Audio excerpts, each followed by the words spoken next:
কোরআনুল কারিমে আল্লাহ ব্যবহার করলেন ওয়াজ, ইয়াইজুকুম, আমি আল্লাহ ওয়াজ করছি। এখন আবার আজকে প্রোগ্রাম, আজকে দুইটা প্রোগ্রাম, বলেন সুবহানাল্লাহ। দুইটা প্রোগ্রাম, গাড়িতে উঠছি, বলেন সুবহানাল্লাহ। এইমাত্র রওনা দিয়েছি, বলেন সুবহানাল্লাহ। এইমাত্র গ্যাস সিএনজি ফিলিং স্টেশনে ঢুকেছি, বলেন সুবহানাল্লাহ। হ্যাঁ, এখন মাত্র সামনের ইয়া উঠাইছি, এটা কি সামনের এটা গ্যাস ঢুকানো উঠাইছে, হ্যাঁ এই সুবহান হুদাই আপনি গ্যাস ফিলিং স্টেশনে গেলে সুবহানাল্লাহ কি আছে, সবই যাইতে আছে না। এইটাও ফেসবুকে মানে মিনিট মিনিট, সেকেন্ড সেকেন্ড, এখন হাসতেছি, এখন নড়তেছি, এখন এটা করছি, সেকেন্ড সেকেন্ড ফেসবুকে দিতে হইব। একেবারে সারা পৃথিবীবাসী যে জানতে চাইছে আপনার কাছে, আপনি কি গ্যাস লন না পানি লন না কি আপনি তেল লন, এইটা আমরা জানতে হইব। এটা তো দরকার হয়ে গেল কেন? অর্থাৎ নিজের এই প্রদর্শন এটা কোনোভাবেই কাঙ্ক্ষিত নয়।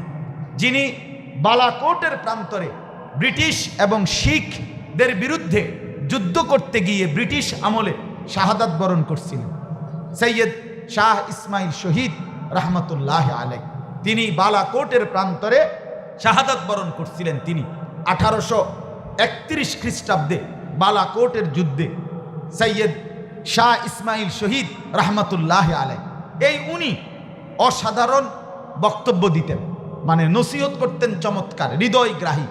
উনি যখন বয়ান করতেন শত শত মানুষ মজমার মধ্যে তওবা করত, আল্লাহর দিকে ফিরবার সিদ্ধান্ত নিত। ওনার ওয়াজের বয়ানের ব্যাপক ভক্ত ছিল মানুষ, দূর দূরান্ত থেকে মানুষ ওনার বয়ান শুনতে আসতেন। তো আমরা থানভী রহমতুল্লাহর কিতাবে এটা পড়ছি।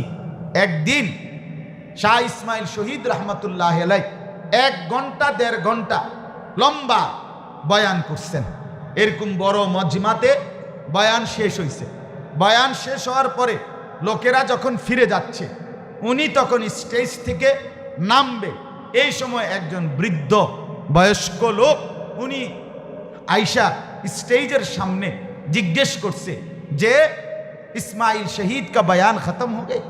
ইসমাইল শহীদ মানে ইসমাইল ওনার নাম, তখন তো আর শহীদ হয় নাই, মানে ওনার বয়ান, মৌলভী ইসমাইলের বয়ান শেষ হয়ে গেছে। তখন উনি শুনতেছেন যে কেউ একজন বলছে আবি খতম হুয়া, এই মাত্র কি হয়েছে, শেষ হয়েছে, আবি খতম হুয়া, এই মাত্র শেষ হয়েছে। হায়, ওই বুড়া মানুষটা আফসুস করে বলছে मैं बहुत दूर से आया मौलवी इस्माइल का बयान सुनने के लिए।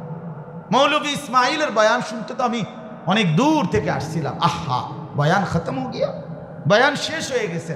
খোদার কসম, থানভী রহমতুল্লাহর কিতাবের মধ্যে আছে শাহ ইসমাইল শহীদ রহমতুল্লাহ আলাইহি আবার ওই লোকটাকে সামনে নিয়ে বসাইছেন এবং ওই একজন আল্লাহর বান্দাকে পুরা 1.5 ঘন্টার বয়ান আবার করে শোনাইছেন। তখন বয়ান শেষে ওনাকে ওনার খাদেম বা ভক্তরা বলল, হযরত সির্ফ এক লোককে নিয়ে, একজন মানুষের জন্যই মেহনত করলেন, এই বয়ান আবার করলেন, সে তো অন্য কারো কাছ থেকে শুনে নিলেই পারত।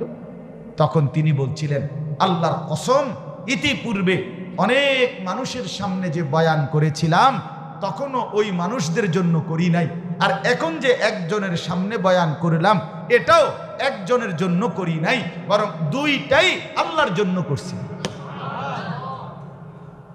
আল্লাহর জন্য করছি, দুইটাই আল্লাহর জন্য করছি। রাসূলুল্লাহ সাল্লাল্লাহু আলাইহি ওয়াসাল্লাম কখনো একজনকেও দাওয়াত দিয়েছেন, কখনো আল্লাহর নবী 1.25 লাখ সাহাবীর সামনেও বিদায় হজ্জের বক্তব্য দিয়েছেন। যিনি একজনকেও বলছেন তিনি লক্ষের চাইতে বেশিকেও কি করছেন। তাইলে আমার কথা হইল, এটা একটা গুরুত্বপূর্ণ বিষয়, ইয়াইজুকুম লাআল্লাকুম তাযাক্কারুন। আপনি দেখেন এখানে আল্লাহ ব্যবহার করছে ওয়াজ। কি ব্যবহার করছে বলেন না, আবার বলেন না কি? আমার এই 18 বছরের ওয়াজের জীবনে আশা তো করি, আমি আশা করি আর কি আল্লাহর কাছে, আমি জীবনে কোনোদিন নিজের ওয়াজ মাহফিলের এই দাওয়াতকে প্রোগ্রাম কোনোদিন বলিনি। আজকে আমার প্রোগ্রাম ওইখানে, তোর প্রোগ্রামের কথা গেলে বেটা, প্রোগ্রাম কি? কোরআনুল কারিমে আল্লাহ ব্যবহার করলেন ওয়াজ, ইয়াইজুকুম, আমি আল্লাহ ওয়াজ করছি। এখন আবার আজকে প্রোগ্রাম, আজকে দুইটা প্রোগ্রাম, বলেন সুবহানাল্লাহ। এটা প্রোগ্রাম। গাড়িতে উঠছি, বলেন সুবহানাল্লাহ। এইমাত্র রওনা দিয়েছি, বলেন সুবহানাল্লাহ। এইমাত্র গ্যাস সিএনজি ফিলিং স্টেশনে ঢুকেছি, বলেন সুবহানাল্লাহ। হ্যাঁ, এখন মাত্র সামনের ইয়া উঠাইছি। এটা কিটা সামনের এটা গ্যাস ঢুকানো উঠাইছে। হ্যাঁ, এই সুবহান হুদাই আপনি গ্যাস ফিলিং স্টেশনে গেলে সুবহানাল্লাহ কিতা আছে, সবই যাইতে আছে না। এইটাও ফেসবুকে মানে মিনিট মিনিট সেকেন্ড সেকেন্ড, এখন হাসতেছি, এখন নড়তেছি, এখন এটা করছি, সেকেন্ড সেকেন্ড ফেসবুকে দিতে হইব। একেবারে সারা পৃথিবীবাসী যে জানতে চাইছে আপনার কাছে, আপনি কি গ্যাস লন না পানি লন না কি আপনি তেল লন, এইটা আমরা জানতে হইব। এটা তো দরকার হয়ে গেল কেন? অর্থাৎ নিজের এই প্রদর্শন এটা কোনোভাবেই কাঙ্ক্ষিত নয়, কাঙ্ক্ষিত নয়। বরং আল্লাহ তাআলা বলছেন ওয়াজ। আমি বহু লোক আমার কাছে যখনই কেউ বলে আসে যে হুজুর একটা প্রোগ্রামের দাওয়াত দিতে আসছে, আমি না, আমি তো প্রোগ্রামে যাই না, প্রোগ্রামে যাই না, আমি তো প্রোগ্রাম করি নাই কখনো। হ্যাঁ, হুজুর ওয়াজ মাহফিল, হ্যাঁ এটা কোন ওয়াজ? এটা কি মানে পুরাতন শব্দ নাকি? এটা কোনো অনার আধুনিক শব্দ না, নাকি তা কোরআনুল কারীমের শব্দ। কিসের শব্দ বলেন? এই জন্য আপনাদের কাছে অনুরোধ করলাম, ওয়াজকে কি বলবেন? বলেন কি বলবেন? আবার বলেন, আবার বলেন, আবার বলেন। প্রোগ্রাম বলেন, প্রোগ্রাম বলেন, ওয়াজ বলেন। বলে এটা সংকীর্ণতা না, বেটা সংকীর্ণতা না, এটা আল্লাহ তাআলার কথার প্রতি মহব্বত। প্রোগ্রাম বললে তো হইতেই পারে যে এটা বুঝায়, ওই ওয়াজকে বুঝে না, ওই ওয়াজকে বুঝায় না। ওয়াজ ওয়াজই হোক, অসুবিধা কি? এটা তো কোরআনে আছে। রাসূলুল্লাহ সাল্লাল্লাহু আলাইহি ওয়াসাল্লাম একটা হাদিস শুনে, আল্লাহ নবী সাল্লাল্লাহু আলাইহি ওয়াসাল্লামের সাহাবী হযরত ইরবাজ ইবনে সারিয়া উনার নাম, উনি নিজে বলছে, সাহাবীর বর্ণনা, উনি বলেন ওয়াজানা রাসূলুল্লাহ সাল্লাল্লাহু আলাইহি ওয়াসাল্লাম মাউইজাতান বালিগা। হযরত ইরবাজ ইবনে সারিয়া বলে, আল্লাহর রাসূল সাল্লাল্লাহু আলাইহি ওয়াসাল্লাম আমাদের সম্মুখে ওয়াজ করলেন। কি করলেন? সাহাবী বর্ণনা করে যে নবীজি কি করলেন, তাহলে ওয়াজ করলেন রাসূলুল্লাহ। এই শব্দটা সাহাবী হুবহু নবীজির কথার ব্যাপারে ব্যবহার করছেন। কি ওয়াজ? কি ব্যবহার করছেন বলেন? ওয়াজ, ওয়াজ, ওয়াজানা। এরপরে সাহাবীরা বলেন, এই ওয়াজ করার পরে ওই সাহাবী ইরবাজ ইবনে সারিয়া উনি বলেন, তখন আমাদের চোখ থেকে জারাফাত মিনহাল উয়ুন, আমরা নবীর ওয়াজ শুনে সাহাবী প্রত্যেকের চোখ থেকে পানি পড়তে লাগলো। ওয়াজিলাত মিনহাল কুলুব, আমাদের অন্তর আল্লাহর ভয়ে কাঁপতে লাগলো। সাহাবীরা বলেন, আমরা তখন রাসূলুল্লাহকে বললাম, এই শুনেন একটা দরকারি কথা এখানে আছে। সাহাবীরা নবীজি ওয়াজ শুরু করে দিছে, শেষ করছে, ওনারা বলেন আমরা কাঁদছি, আমগো কলজা কাঁপা শুরু হয়েছে। তো আমরা আবার নবীকে অনুরোধ করলাম, ইয়া রাসূলুল্লাহ, মনে হচ্ছে আজকে এটা বিদায়ী ওয়াজ, আরো কদ্দুর কর না। এই যে আবার কন, নবীজিকে বলছে সাহাবী, আবার কন ইয়া রাসূলুল্লাহ, আবার কদ্দুর কর না।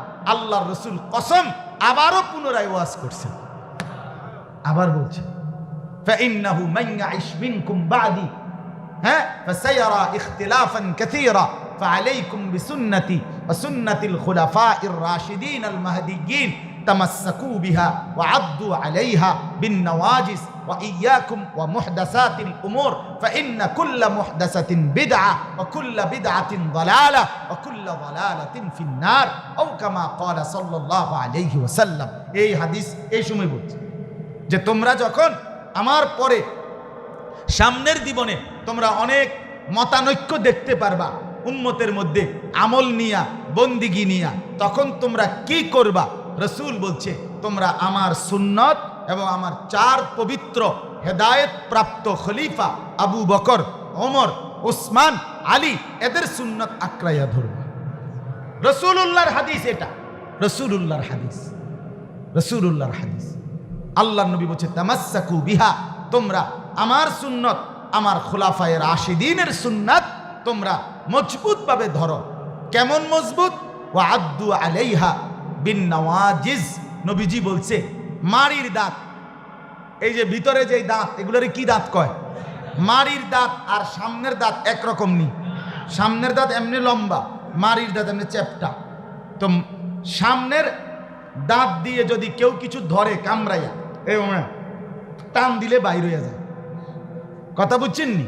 দাঁতও ভাঙ্গা যাইতে পারে, কিন্তু মাড়ির দাঁত দিয়ে যদি কেউ কিছু ভিতরের দাঁত দিয়ে কামড়াইয়া ধরে, চান্দু তুমি এটা ছুড়াইতে কঠিন।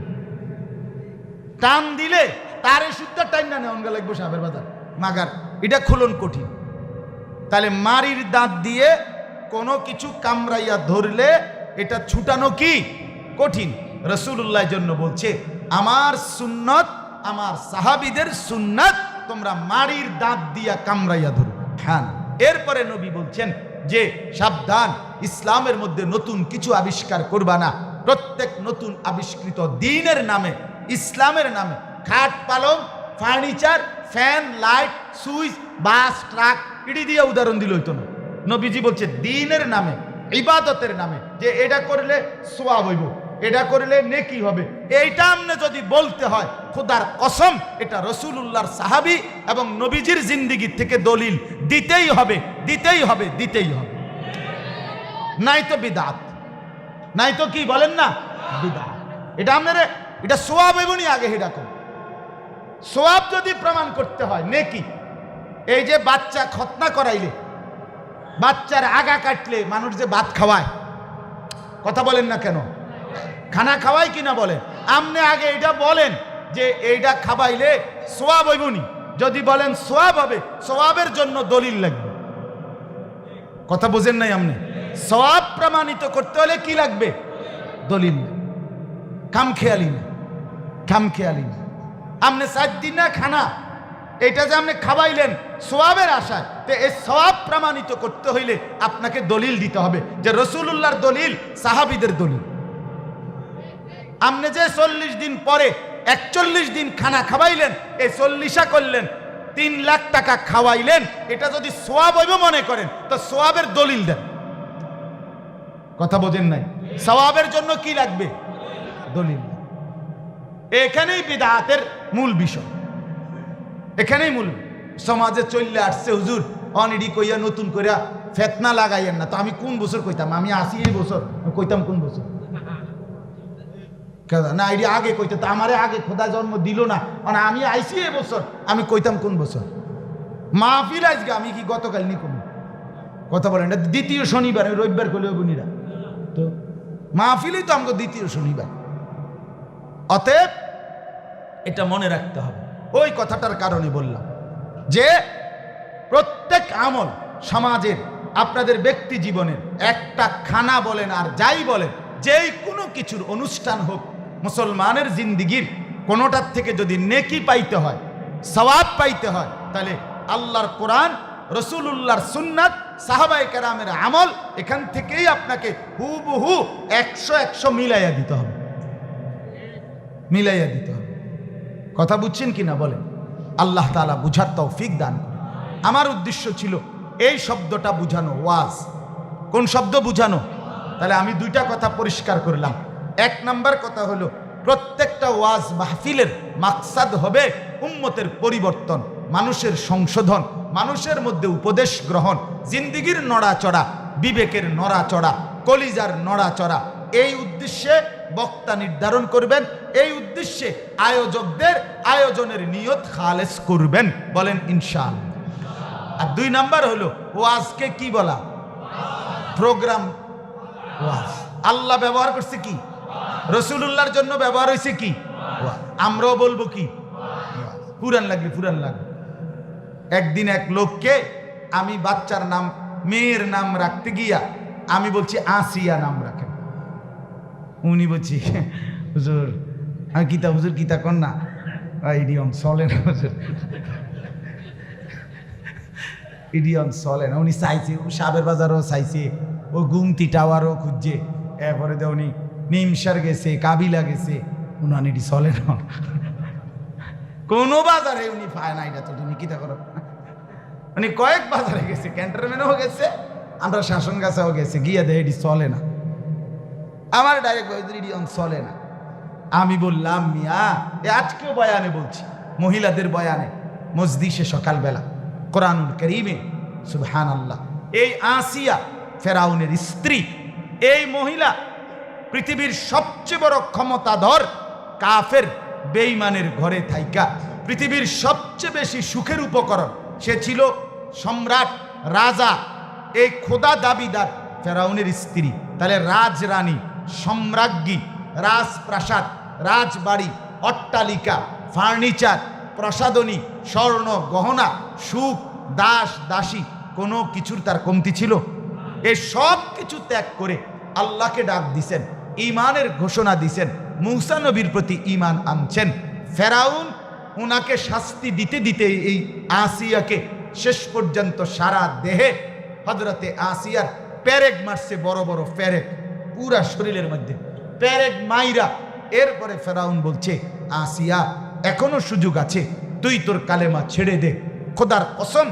হযরতে আসিয়া তখন বলছে, ফেরাউন তোকে ছেড়ে দেওয়া যায়, রাজপ্রাসাদ ছেড়ে দিলাম, রাজরানীর মর্যাদা ছেড়ে দিলাম, হীরা জহরত মণি মুক্তা গহনা অলংকার সব ছেড়ে দিলাম, কিন্তু কলিজায় যেই ঈমান জমা, আল্লাহ তাআলার মহব্বত জমা, এটা তো ছাড়া যায় না। ফেরাউন ঈমান ছাড়া যায় না, ঈমান ছেড়ে দেওয়া যায় না, আল্লাহকে বাদ দেওয়া যায় না। ফেরাউন তখন, কোরআনে আছে সূরা তাহরিমের মধ্যে, ফেরাউন তখন তার লোকদেরকে বলছে, আসিয়াকে পাথর মেরে, বড় পাথর তার বুক বরাবর ফালাইয়া তারে হত্যা করো, আর ছাগলের চামড়া, গরুর চামড়া যেভাবে শরীর থেকে খুলে ফেলে, ছিলায়, চামড়া ছিলায় না, খোদার কসম ফেরাউন বলছে এই আসিয়ার চামড়া এভাবে ছিলে ফেলো, এই ছাগলের চামড়ার মতো উঠাও, আর পাথর মেরে তাকে হত্যা করো। কোরআনে আছে ঠিক এই মুহূর্তে হযরতে আসিয়া রব্বুল আলামিনকে পেরেগের মধ্যে এই আহত, জর্জরিত, রক্তাক্ত অবস্থায় আসিয়া আল্লাহ তাআলার কাছে একটা দোয়া করছে, আল্লাহ রব্বি বিনি লি ইনদাকা বাইতান ফিল জান্নাহ, মাওলা আমি তো জান্নাত চাই, কিন্তু জান্নাত শুধু চাই না, আমনের লগে দিয়া, মানে মহব্বতটা কি পরিমাণ যে আমনে আল্লাহর সাথে, আমনের পাশে আমি জান্নাতে একটা ঘর চাই, আমনের লগে থাকুন। রব্বি বিনি লি ইনদাকা, ইনদাকা আমনের সাথে, আমনের সাথে আমার একটা জান্নাতে ঘর বানায় দেন। আল্লাহ তাআলা বলছে, জিব্রাইল যাও, দৌড় দাও, আমি আমার আসিয়ার জন্য যে ঘরটা বানাইছি জান্নাতে, এটা তার নজরের সামনে রাখো, ধরো গিয়া, এটা দেখতে দেখতে জীবন দিয়া শহীদ হয়ে আমার কাছে চলে আসুক। হযরতে আসিয়া তাকাইয়া আছেন জান্নাতে, ওনার নিজের ঘরের দিকে, এই অবস্থায় উনি শাহাদাত বরণ করছেন, শহীদ হয়ে গেছেন। তাইলে পৃথিবীতে একেবারে আদম থেকে এই পর্যন্ত পৃথিবীর ইতিহাসে একমাত্র মহিলা, যেই মহিলার এই আজীব দোয়া আর কেউ করেন, আর কোনো পুরুষ কিংবা নারী কোনো দিন এমন কথা আল্লাহরে বলে নাই যে আল্লাহ আমনের লগে দিয়ে আমার একটা ঘর দেন। আল্লাহ বলছে, কয় আসিয়া যেমনে কইছে, এটার আর আমি কোনো সংশোধন করি নাই। কথাটা বোঝেন না? এটা তো সংশোধন করার কথা, যারে আসিয়া আমার আবার ঘর কি, হ্যাঁ জান্নাত তো বানাইছি তুমগর লাগিয়া, কথা বুঝেন নাই? এটা তো তোমাদের জন্য, আমি আল্লাহ, আমি তো এই জান্নাতের মুখাপেক্ষী না। আল্লাহ কোনো সংশোধন না করে বলছে মহব্বতের দাবিতে যা বলছে আসিয়া তাই কোরআনের আয়াত বানায় দিল। যা আসিয়া তুই যা বললি এটাই কোরআন, ঠিক ব্যাঠিক পরে আমার ঘর, আচ্ছা যেমনে কইছো তেমনি, এমনি। সেই নারীর নাম আসিয়া, তাহলে আসিয়া এটা চলে না, এটা তো চলতে আছে কোরআন, এই নাম চলেনি, চলে তো, এটা চলতেছে তো, এখানে কোরআনে চলতেছে, এটা কোরআনুল কারীম তেলাওয়াত হচ্ছে প্রতিদিন, কোনো না কোনো হাফেজে কোরআন এই আয়াত পড়তেছে না। তাহলে খোদার জমিনে একদিন আসিয়ার আলোচনা বন্ধ নাই। তোর সুইটি, তোর বিউটি, তোর জরিনা, এটি কি এখন পাত্তা আসেনি, বেল আসেনি তানে, হ্যাঁ? তাহলে আল্লাহ তাআলা আমাদেরকে বুঝার তৌফিক দান করেন। চলেন এইবার আমি কিন্তু একটা টার্গেট নিয়ে ওয়াজ করি, অর্থাৎ চেষ্টা করতেছি দ্রুত গতিতে শেষ করে দিতে ইনশাআল্লাহ। তাইলে আমি আপনাদের কাছে দুইটা কথা বললাম, আমরা কোরআন সুন্নাহর শব্দগুলোকে কোরআন সুন্নাহর আলোকেই বলার মধ্যেই আমাদের জন্য বরকত। ঠিক কিনা বলেন না কেন? এবার আসেন 6টা কথা কি কি। 1 নাম্বার 3টি আদেশ, 3টি নিষেধ, 3টি আদেশ।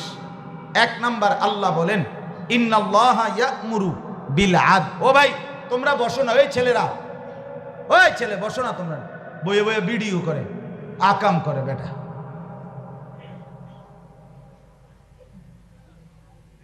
তামসা পরে গিয়ে হুজুর ওয়াজ উঠাইছি সাও তো আমল করতেন না, আমলে তো দরকার, ওয়াজ দোয়াজ পকেটেই তো হুজুর। আমরা দেশে আগে বলতো, এখন এটার বাস্তব।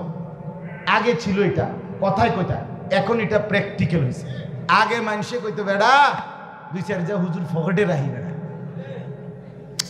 পুরারা আগে কইতো না কথা, ইবলিসে কয় না কথাটা তো দরকারি কথা। এখন এক মোবাইলের ভিতরে 2-4 হাজার হুজুর বেড়া পকেটে রাখি বেড়া।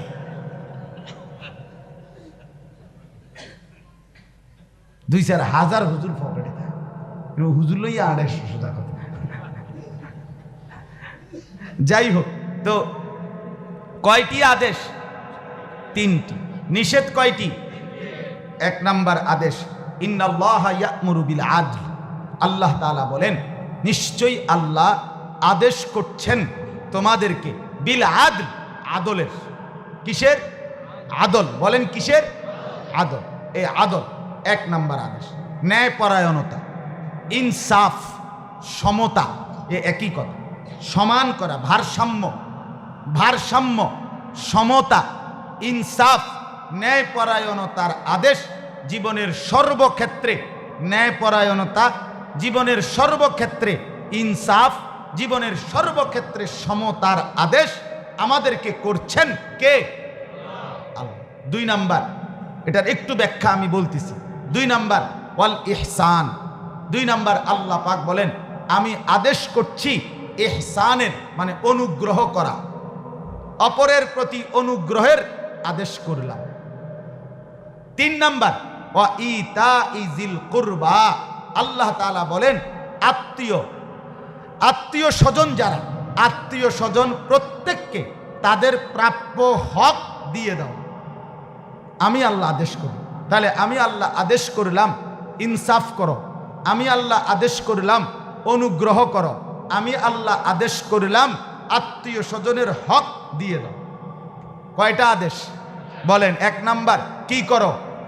ইনসাফ করো। বলেন না কি করো? 2 নাম্বার অনুগ্রহ করো। বলেন কি?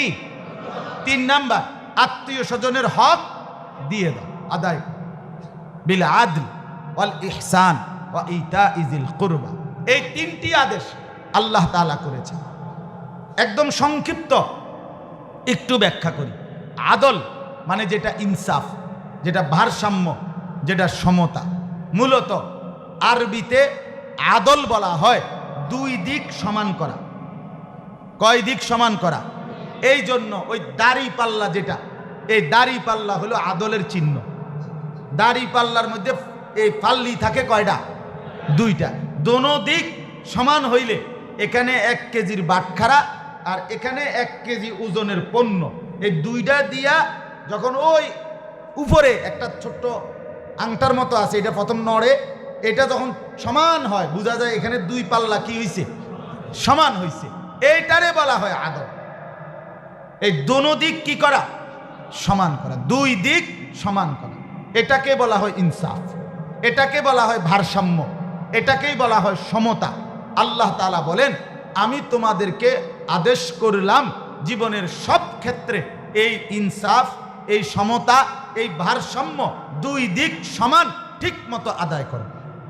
এখন 2 দিক সমান করতে হইলে আমি এক দিক, মানে আমি আনিস, আমি তো একজন, আমি একটা দিক, এবার আমি সমান করবো আরেক দিকে কোনটা?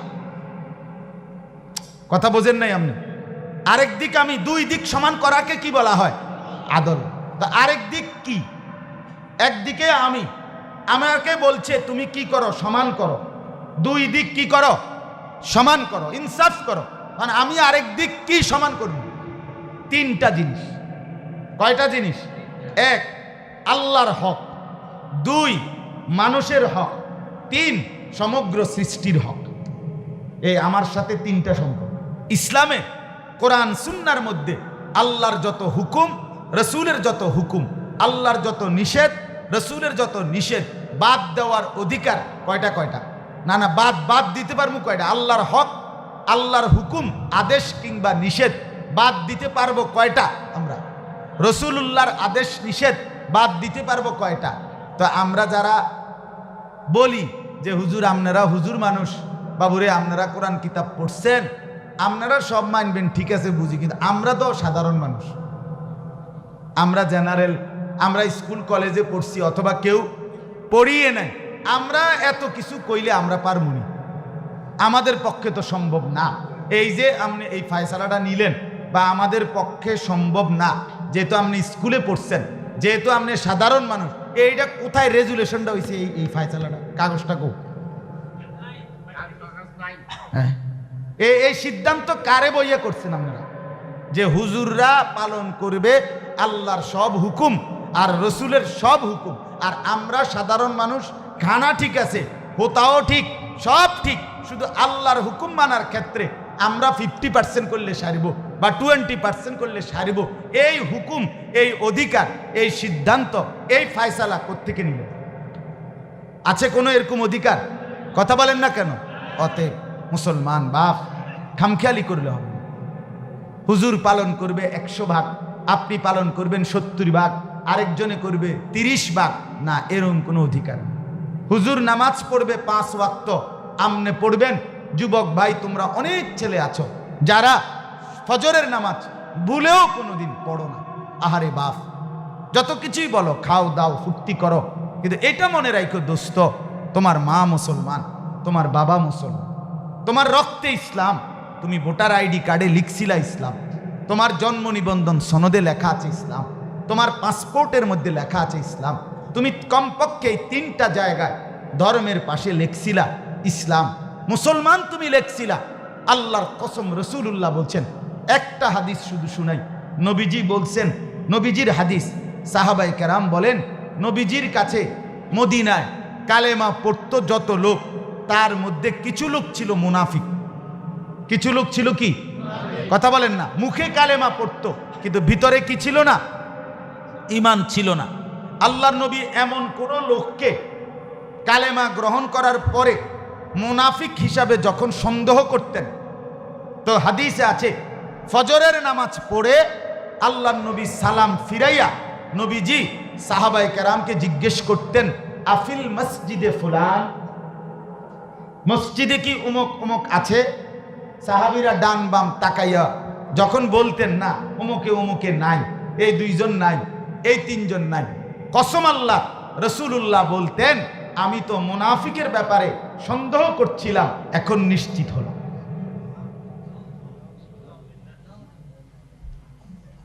এখন কি হলাম? নিশ্চিত হলাম। এই 2টা যে মুনাফিক, আমি এটা ভাবতেছিলাম, নবী বলতেন, কিন্তু এখন কি হলাম? রাসূলুল্লাহ সাল্লাল্লাহু আলাইহি ওয়াসাল্লামের জামানায় মুনাফিক নিশ্চিত হতো ফজরের নামাজ দেখে। কোন নামাজ দেখে বলেন? ফজরের নামাজ দেখে। ফজরের নামাজ দেখে।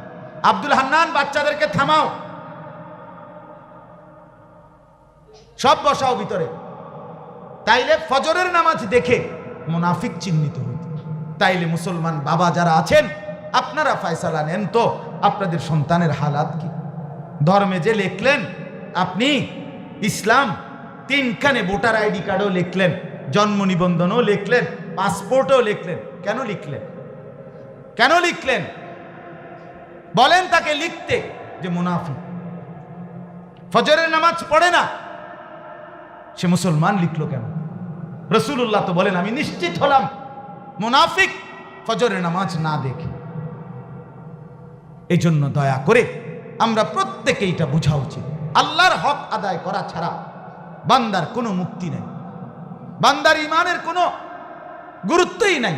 মুসলমান আপনারে সারা পৃথিবী বললে কি, আমনে ভোটার আইডি কার্ড ফটোকপি কইরা সারা বাংলাদেশের মানুষের হাতে হাতে একটা দিলেও কি লাভ হবে? আপনি আরশের গায়ে রব্বুল আলামিনের কাছে ফেরেশতাদের আমলনামার মধ্যে আপনি তো মুনাফিক, মুনাফিক, মুনাফিক, মুনাফিক। এই জন্য দয়া করে ভাবা চাই, ভাবা চাই, নিজের ইমানের প্রমাণ দেওয়া চাই। তাহলে আল্লাহ তাআলা বললেন বিল আদল, তাহলে 1 নাম্বার সমান করা, 2 দিক, একদিকে আমি, আরেক দিকে কার হক, এক। 2 নাম্বার আমার সাথে যত মানুষ আছে সমস্ত মানুষের হক। আমার সাথে আমার মা বাবা তাদের হক আছে কিনা, আমার স্ত্রী তার হক আছে কিনা, আমার ছেলে মেয়ে তাদের হক আছে কিনা, আমার আত্মীয় স্বজন তাদের হক আছে কিনা, আমার প্রতিবেশী তাদের হক আছে কিনা, আমার পার্শ্ববর্তী মানুষ তাদের হক আছে কিনা, চলার পথের পথিক, মুসাফির, এতিম, ফকির, মিসকিন, নিরন্ন, বঞ্চিত, অসহায়, এরকম যত মানুষ হইতে পারে, এমনকি কাফের, মুশরিক, বেঈমান, হিন্দু, বৌদ্ধ, ইহুদি, খ্রিস্টান, নাস্তিক, মুরতাদ, ওদের সাথেও মুসলমানের আচরণ কি হবে এই ব্যাপারেও দিক নির্দেশনা ইসলামে আছে কিনা। এই পৃথিবীর সমস্ত, তাহলে 800 কোটি মানুষের সাথে আমার যেই হক, যে যা প্রাপ্য, মা বাপ আমার কাছে কি প্রাপ্য, স্ত্রী আমার কাছে কি প্রাপ্য, আমার সন্তান আমার কাছে কি প্রাপ্য, এভাবে বুঝে বুঝে শুনে শুনে আমার থেকে সমস্ত মানুষের হক আদায় করা, এটা আদল, এটা আল্লাহর আদেশ। আল্লাহ, অতএব যেই সন্তান মায়ের হক আদায় করে নাই, বাবার হক আদায় করে নাই, মায়ের সেবা করে নাই, মায়ের যত্ন করে নাই, সে বেহেশতে কিভাবে যাবে? সে আল্লাহর হুকুম কিভাবে পালন করবে? যে স্ত্রীর হক আদায় করে নাই সে বেহেশতে কিভাবে যাবে? যে সন্তানাদির হক আদায় করে নাই সে কিভাবে বেহেশতে যাবে? সন্তানের হক প্রত্যেকটা মুসলমানের কাছে, তার ছেলে মেয়ের হক তাদেরকে কোরআন শিখানো, দ্বীন শিখানো, এটা কোনো সন্দেহ নাই। যে মুসলমান আজকে বুদ্ধিমান, বিবেকবান, চালাক যত মানুষ নিজের সন্তান, ছেলে কিংবা মেয়েকে আল্লাহর কোরআন থেকে বঞ্চিত করলো, নামাজ শিখানো থেকে বঞ্চিত করলো, আল্লাহকে চিনানো থেকে বঞ্চিত করলো, কসম আল্লাহর, ওই মা বাপ হক নষ্ট করলো। হাসরের ময়দানে ওই মা বাপ আল্লাহর কাছে জবাবদিহি করতে হবে, মাসউল, জিজ্ঞাসিত হবে, কেন সন্তানের হক নষ্ট করবে, কেন বাচ্চাটাকে দ্বীন শিখাইল, কি অপরাধ করছিল 7 বছরের বাচ্চাটা, কি অন্যায় করছিল 8 বছরের মেয়েটা, কেন তার আল্লাহর কোরআন থেকে আজ 16 বছরে সেই মেয়েটা দ্বীন না শিখার কারণে, কোরআন না শিখার কারণে পর্দা করে না, নিজেও নষ্ট হলো, সমাজটাও নষ্ট করলো, নিজেও বরবাদ হইল, এলাকার শত শত যুবক ছেলেকেও নষ্ট করে দিল। বলে কেন? এই পুরা দায়ভার ওই মা বাবার, যে মা বাপ তার সন্তানকে দ্বীন শিখাইল, আখলাক শিখাইল, কোরআন শিখাইল, কোরআন শিখাইল। তাইলে আমার সাথে বান্দার হক, অর্থাৎ মানুষের যত হক আছে এগুলার লম্বা আলোচনা। আর 3 নাম্বার, আল্লাহর যত সৃষ্টি, গাছ, ফল, ফুল, আকাশ, জমিন, হ্যাঁ, এই পৃথিবীর সমস্ত গাছপালা, তরু লতা, বৃক্ষ, রাজি, পশু পাখি, এগুলোরও কি আছে? আমার কাছে হক আছে।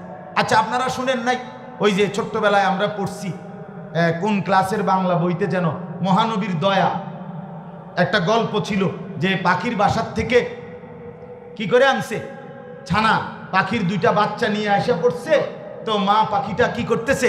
চিৎকার করতেছে। তখন আপনার রাসূলুল্লাহ সাল্লাল্লাহু আলাইহি ওয়াসাল্লাম ওই সাহাবীকে বলছেন, তুমি দেখছো না মা পাখিটা কি পরিমাণ কাঁদতেছে, চিৎকার করছে, তুমি বাচ্চাগুলোকে তার বাসায় কি করো? দিয়ে আসো। তখন আল্লাহ রাসূল সাল্লাল্লাহু আলাইহি ওয়াসাল্লামের কথার কারণে সাহাবী গিয়ে দিয়ে আসছে।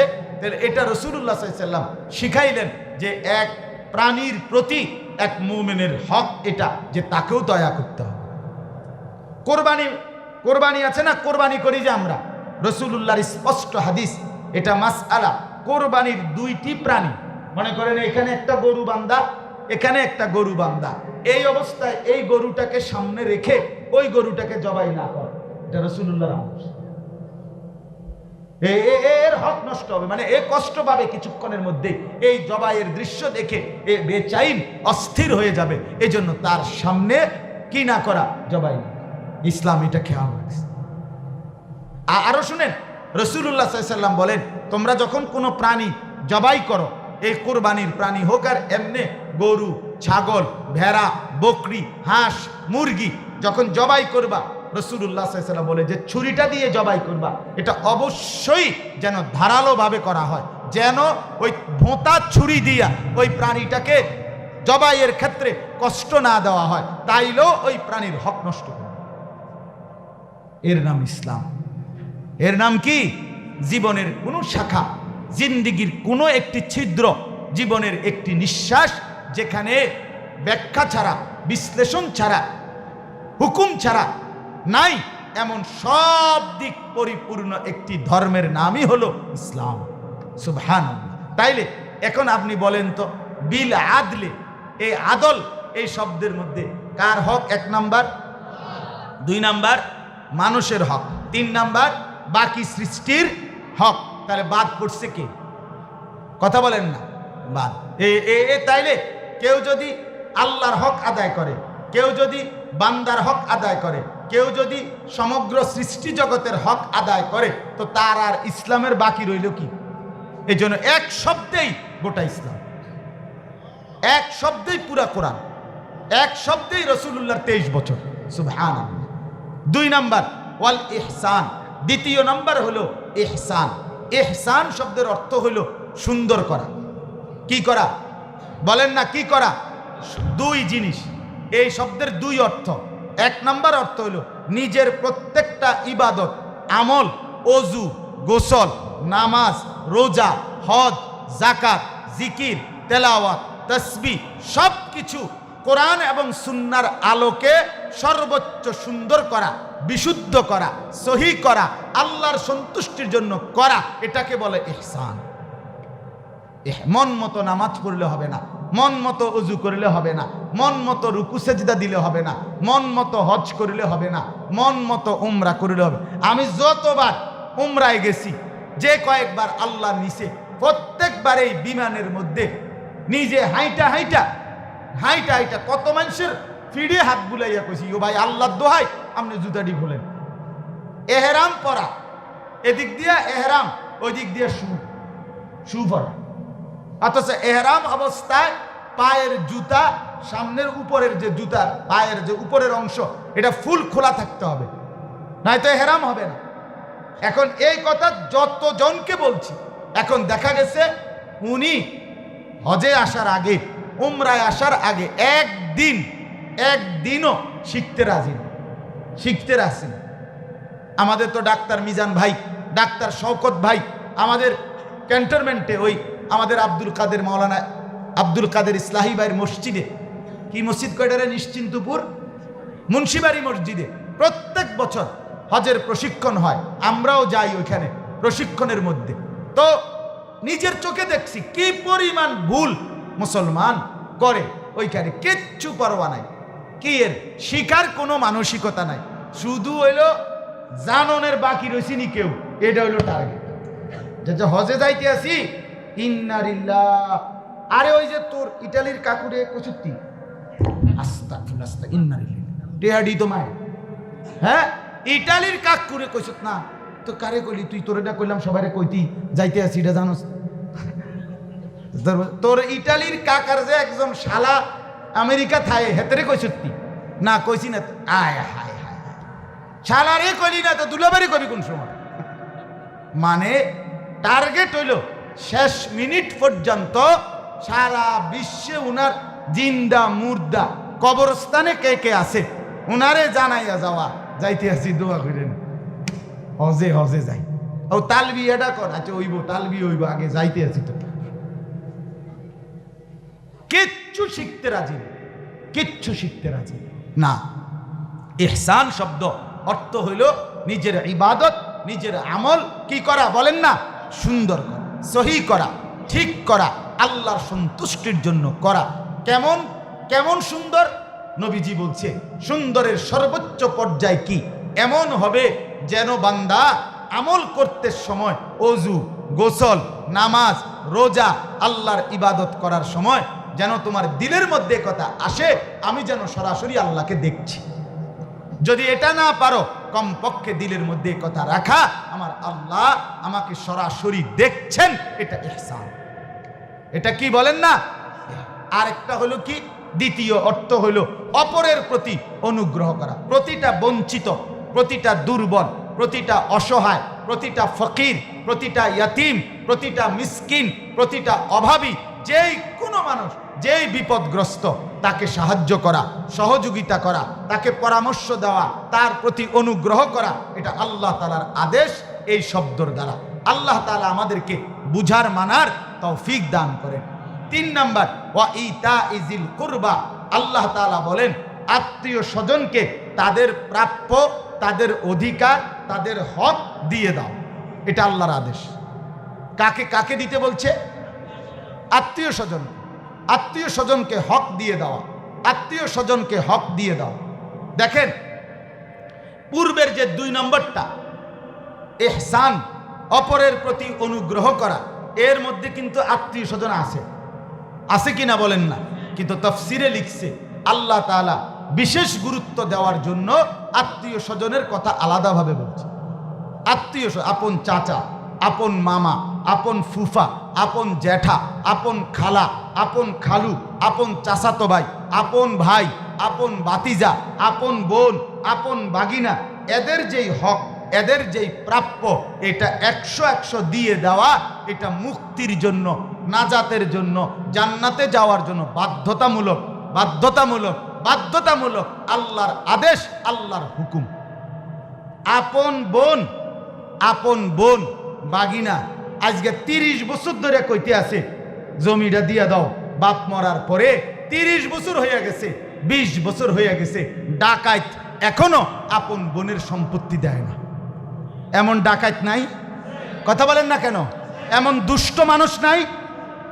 আপন চাচা, আপন ফুফা, আপন খালা, আপন ভাই, আপন বোন তার সম্পত্তিটা দেয় না। 1 বিঘত জায়গা ছেড়ে দিলে ভাতিজা চাচা সুন্দরভাবে চলতে পারবে না? হবে না? হবে। আপন বোন, আহা, আমার সবচেয়ে কষ্ট লাগে এই কথাটা ভাবলে। আমি যেটা ওই দিনও বললাম যে আপন বোন রে কইতেছে, কয় যে নিগেবা জমি জামা নিবাগা, তাইলে ভাই বোনের সম্পর্ক রাখতা না, বোন বাগিনা তাইলে আর আইতা না, জমি নিবাগা একবারে শেষ বেশ করে লাইবা, তাইলে আর আইতা না। মানে হইল এই ডাকাত, এই পাষণ্ড বুঝাইতে চাইতেছে তার আপন রক্তের বোনকে, তুই বোন, তোর ফুদ বাগিনা যদি আমার বাইত খাইতে হয় তাহলে জমি দিয়া খাইতে হইব। অথচ তুই বেটার ঘরে সারা পৃথিবীর কত মানুষরে তুই দাওয়াত খাওয়াও, কত মানুষের ভাত খাওয়াও, কত মানুষের আপ্যায়ন করো, কত বন্ধু তোমার ঘরে খায়, কেউ তো জমি দিয়া খায় না। কথা বলেন না কেন? তাহলে বেটা ডাকাত, তোর বোন খাইতে হইলে জমি দিয়া খাইতে হবে কেন? তোর বাগিনা দুগা ভাত খাইতে হইলে, তোর বাড়িতে আইতে হইলে জমি দিয়া যাইতে হইব। জমি প্রাপ্য জমি নিতে পারবে না, এত বড় পাষণ্ড ডাকাত মানুষ কেমনে হয়? ওই 30 মাইল দূরে গিয়া, 10 মাইল দূরে গিয়া আরেকখানে আপনার 30,000 টাকা দিয়া স্লোগান লইয়া এলাইছে ভাই। বুঝেন নাই কথাটা? জনাব বিশিষ্ট দানবীর অমুক 30,000। সবাই কইছে মার হাবা, হাবারে মার, মার হাবা, মার তেজন হাবা, মারছে হাবা। বুঝেন নাই? ওটা তো মার হাবা লইয়া বাইতে এলাইছে। আপন বোন বাগিনা, আপন ভাই বেরাদর, আপন চাচা মামা তাদের ন্যায্য হকটা দেয় না। আমনে গিয়ে ওই হেন থেকে গিয়া চান্দিনাতে গিয়ে আপনি মারাবা লই আইছেন। হ্যাঁ, আপনি গিয়ে বুড়িসংতে মারাবা আনেন, কামনে এনে না দিবেন। কথা বুঝছেন কিনা বলেন? অতএব আল্লাহ তাআলা বলেন ওয়া ইতাইজিল কুরবা, আত্মীয় স্বজনের হক দিয়ে দাও। আল্লাহ তাআলা আমাদেরকে তৌফিক দান করেন। আমার মূল বক্তব্য ছিল এই 3টাই বুঝানো, পরের 3টা আরেক সময় বলবো। বাকি 3টি আদেশ বললাম। 1 নাম্বার, আল্লাহ তাআলা আদেশ করেছেন ন্যায়পরায়ণতা, ইনসাফ করা। ঠিক কিনা বলেন না?